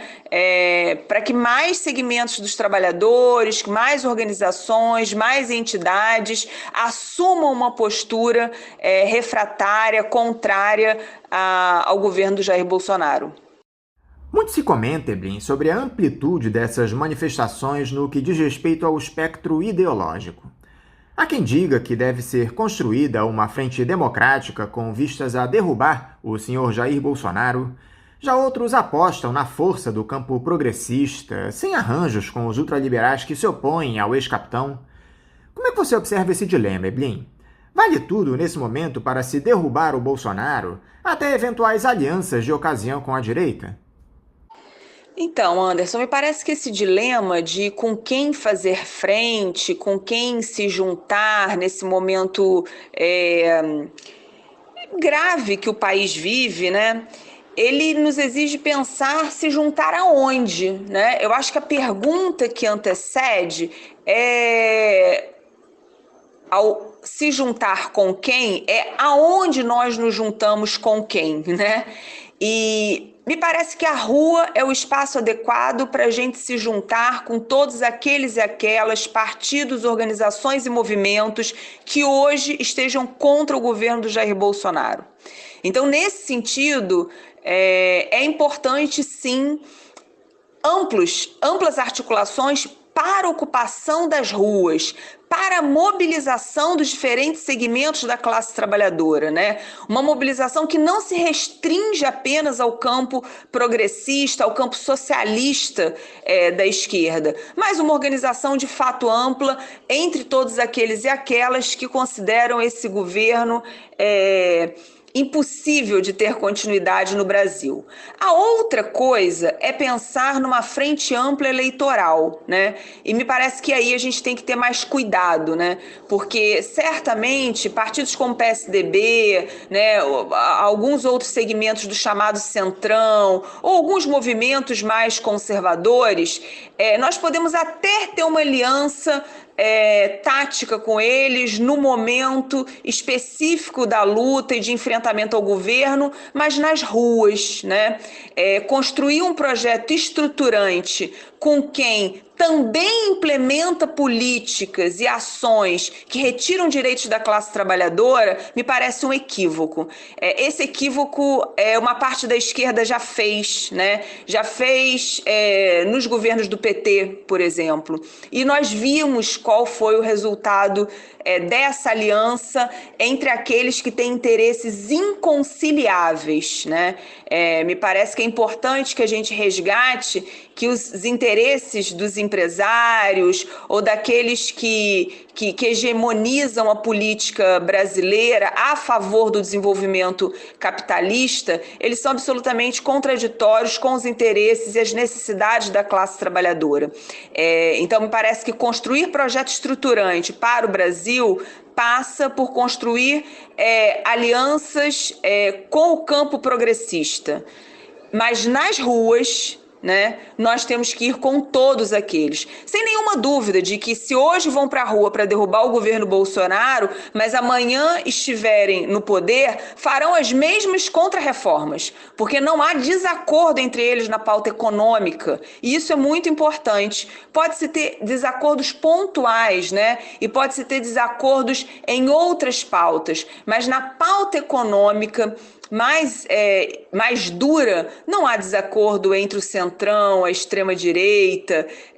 Então, todos eles vão ser a favor da contra-reforma administrativa, foram a favor da reforma trabalhista, foram a favor da contra-reforma do ensino médio, da terceirização, de todas as contra-reformas da Previdência. Então, esse é um elemento que a gente tem que resgatar. Por isso que há de se ter cuidado com o tipo de projeto e aonde nós faremos algum tipo de parceria com os segmentos do chamado centrão ou da chamada direita tradicional, né? Nas ruas, a gente deve ir, neste momento, com todos aqueles que são contra o governo Bolsonaro. Mas projeto para o Brasil, é impossível construir projeto com interesses inconciliáveis. Falando agora sobre educação, Eblin, como é que anda o financiamento das universidades depois de todo aquele caos que tivemos até metade do ano? O governo federal recompôs o orçamento para evitar que algumas universidades confirmassem aquela ameaça de encerramento das atividades? Falar das universidades tem tudo a ver de falar dessa conjuntura que nós estamos vivendo, né? Nós da educação vamos para a rua, sobretudo porque esse é certamente um dos piores ou o pior governo no que tange a valorização da pauta da educação e da produção da ciência, né? Que nós acreditamos que seja um elemento central para a constituição de uma sociedade autônoma, democrática, né? Então, nós temos, além de todas as outras pautas que nós somos contrários ao que esse governo vem impondo, essencialmente uma defesa da educação e das universidades públicas, né? O que a gente está vivendo até o momento é uma absoluta ausência de responsabilidade do governo federal com as universidades públicas, né, com as instituições públicas federais de ensino. Isso vem se mostrando não apenas no corte, como a não recomposição dos orçamentos, como o total desprezo sobre a preparação das nossas instituições de ensino para um possível retorno quando nós tivermos condições sanitárias para tal ação, né? Então, esse governo, com tudo que ele representa, né, talvez fique mais explícito no ataque à ciência que ele faz e na propagação de elementos anti-ciência, né, antidemocráticos, mas efetivamente no corte de verbas, né? Você imagina, Anderson, se as universidades não têm dinheiro para terminar o ano de 2020 em trabalho remoto, imagine o retorno presencial, né? Como será? Porque no trabalho remoto, grande parte do custo desse trabalho está sob a responsabilidade docente, dos técnicos administrativos e dos discentes, né? Então, quem paga toda a estruturação para eu exercer o meu trabalho como docente, como professora, sou eu, com o meu salário. Então, para o governo, esse período que nós estamos em trabalho remoto emergencial serviu como uma economia, mas ainda assim os reitores dizem que não tem dinheiro para acabar o ano. Bem, se eles não têm dinheiro para acabar o ano, como que eles prepararam as nossas instituições de ensino para o retorno? Né? É possível um retorno? Tão logo tenhamos condições sanitárias, a vacinação tenha se ampliado e nós tenhamos condições sanitárias para retornar? Para que espaços físicos nós retornaremos nas nossas universidades? Teve manutenção? Os espaços foram reestruturados? Porque mesmo que a vacinação se amplie, é necessário que a gente ainda fique um período até termos certeza do que será dos efeitos do novo coronavírus, de todas as suas variantes, que nós tenhamos espaços físicos mais adequados, né? Sem grandes aglomerações, ventilados, com água nos banheiros, né? Com estrutura de álcool gel, enfim, uma série de elementos que exigem uma revisão dos nossos espaços físicos, né? Uma manutenção dos nossos espaços físicos e uma estruturação mesmo para o retorno, né? Infelizmente, o governo federal até o momento não sinalizou com absolutamente nada positivo para as universidades federais. O ministro da Educação, Milton Ribeiro, esteve essa semana em rede nacional de rádio e televisão pedindo pela volta das aulas presenciais em todo o país, usando como argumento a queda no número de casos de Covid-19, o avanço da vacinação e a existência de protocolos de biossegurança para o retorno seguro às atividades. Ele classificou como uma necessidade urgente a volta dos trabalhos em sala. Como é que você avalia essa possibilidade e esse apelo do ministro, Eblin? Já é possível o retorno das atividades presenciais? Esse anúncio, né, esse pronunciamento do ministro da Educação, ele foi mais uma ação deprimente desse governo, né? Porque conclamar o retorno das aulas presenciais sem condições sanitárias para tal e sem garantia de estruturação dos espaços educacionais é mais uma das irresponsabilidades do governo federal. Mas são inúmeras as irresponsabilidades, né, da fala do ministro, né? Então, primeiro, uma convocação independente, inclusive de como as condições sanitárias estão em cada estado, que são diversas, né? Segundo, uma convocação de um retorno sem efetivamente um protocolo de biossegurança. As universidades públicas, elas não têm isso, né? O governo lançou um protocolo de biossegurança e deu estruturação para isso. Então, ele está dizendo o quê? Ele botou janela onde não tinha janela? Ele tirou container das universidades em que as salas de aula são em container sem ventilação, né? Houve manutenção dos equipamentos. Enfim, as notícias que nós temos são as piores possíveis, né, desse período que nós estamos em trabalho remoto. São de corte na contratação dos terceirizados, que na maior parte, em todas as universidades federais, são de trabalhadores de empresas terceirizadas e que neste período da pandemia, em muitos lugares, foram demitidos, né? Demissão de parte da segurança das nossas instituições, que também é terceirizada, demissão de uma parte dos técnicos administrativos, aqueles que também são terceirizados, né? Então, isso tudo tem implicações na manutenção, inclusive, dos nossos equipamentos, da nossa estrutura física das universidades. Então, não é verdade que existe um protocolo de biossegurança do governo federal e que isso esteja sendo aplicado e desenvolvido nas nossas instituições de ensino. Basta olhar para as universidades fechadas, algumas sequer capina estão tendo, né? Então é olhar, infelizmente, de forma entristecida para as nossas instituições de ensino. Então é necessário que a gente reafirme que nós queremos sim retornar o quanto antes para as nossas atividades presenciais, porque nós consideramos que o trabalho remoto, ele só é possível num momento absolutamente excepcional. Nós somos contra o ensino remoto emergencial da forma como ele ocorreu, sem preparação, sem garantia de acesso de todos os estudantes e sobre a responsabilidade exclusiva dos professores, né? Tanto pedagogicamente, em uma modalidade para a qual nós não estávamos preparados, quanto tecnicamente na estrutura do trabalho. Então, sim, nós queremos retornar, mas nós temos responsabilidade com as vidas dos nossos estudantes, com as nossas vidas. Pela natureza da educação, a educação é um espaço que aglomera. As nossas salas de aula na universidade, elas têm no mínimo 50 alunos, né? Em algumas universidades, mais de 50 alunos. Universidades em que as salas de aula não são tão grandes assim, muitas sem ventilação adequada. Então, é necessário que a gente pense isso. Temos condições sanitárias para o retorno? A vacinação já avançou igualmente para todo mundo, né? Já temos a segunda dose aplicada na maior parte da população? Então, esses são elementos que o governo deveria responder. Um governo que se nega, inclusive, a divulgar os dados da vacinação. Hoje, a explicitação dos dados de como anda a vacinação e da contaminação no Brasil é dado por um consórcio da mídia.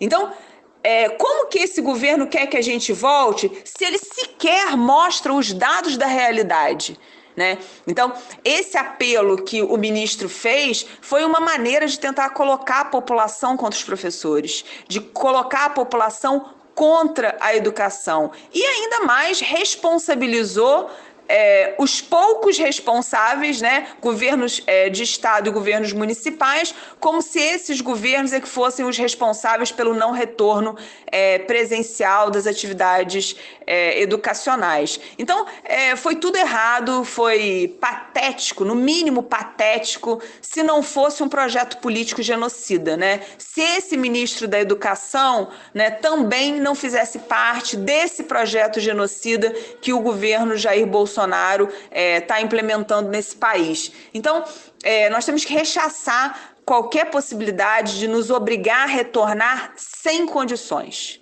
Quando tivermos condições, seremos os primeiros a querer retornar, né? O trabalho remoto adoece os docentes, adoece os discentes, adoece os técnicos administrativos, ele tem tido um custo material, psicológico e social muito grande para todos os segmentos que compõem a comunidade escolar.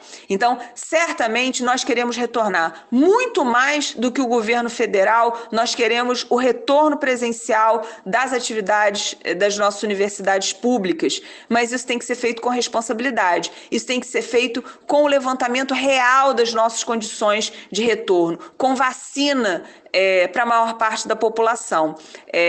O governo diz que é para a gente retornar, mas ele sequer mostra como as nossas universidades estão, né? Qual o investimento, por exemplo, que ele está fazendo concretamente para que seja possível retornar.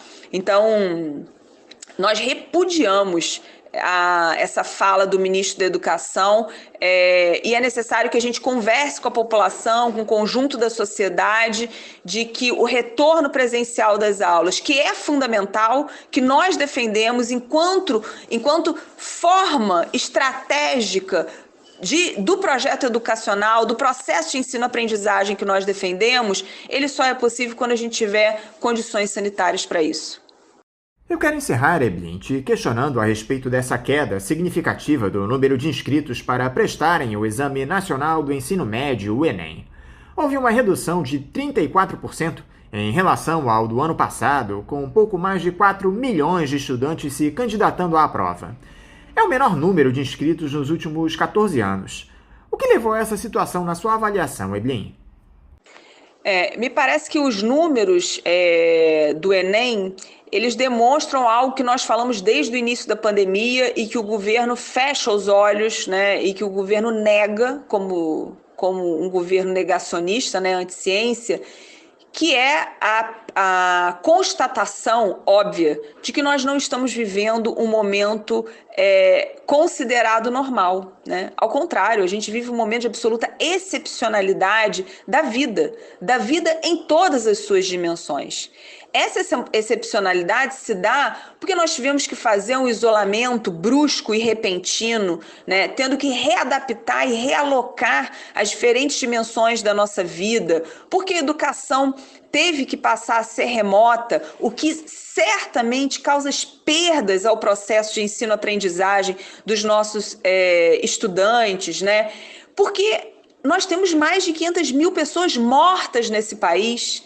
E muitos desses candidatos ao Enem certamente perderam alguém, perderam um parente, perderam alguém próximo, perderam um amigo. Então, isso tudo tem um impacto psicológico, social, né, que é adoecedor para as pessoas e, em especial, para a juventude. Né? A juventude que está se formando, a juventude que ainda está maturando a sua estruturação psíquica, social e política, ela se vê avassalada por uma realidade absolutamente atípica, né?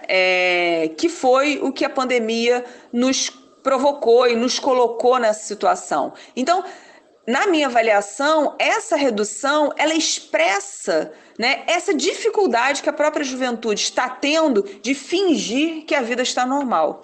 Então, os nossos jovens tiveram mais dificuldade de estudar em casa, seja pelo ensino remoto, seja sozinhos, né? Sem o convívio que é natural da juventude entre os colegas, sem a troca entre os colegas, né? Então, me parece que esse talvez seja uma das consequências, né? Essa seja uma das consequências mais importantes que nós tenhamos que considerar no momento pós-pandemia. Qual a atenção e quais os recursos teremos que utilizar com a juventude, com os nossos estudantes, para tentar suprir um pouco essa defasagem que ficou e as perdas que ficaram desse período da pandemia, né? Então, possivelmente, o número, a caída, né, do número de procura ao Enem, ela deve ser lida como uma expressão desse momento excepcional que nós estamos vivendo, que desanimou muitos jovens a tentarem o Enem, né? Desanimou de diferentes formas, porque não se sentiram preparados o suficiente, né? Enfim, porque não tem certeza de como vai ser a prova, né? O Enem do último ano foi cercado de questionamentos, né? Então, acho que esses elementos têm que ser considerados nessa avaliação. Eblin Farage, mais uma vez, muito obrigado por você estar aqui conversando conosco no programa. Eu quero te desejar um ótimo dia de trabalho e deixar aqui meu forte abraço. Anderson, eu que agradeço mais uma vez a oportunidade de estar aqui no Faixa Livre, desejar um bom trabalho para todos e todas e que a gente se encontre amanhã no Zumbi dos Palmares, às 10 horas da manhã, para mais um ato fora Bolsonaro, Mourão e todos os militares que estão no governo, né?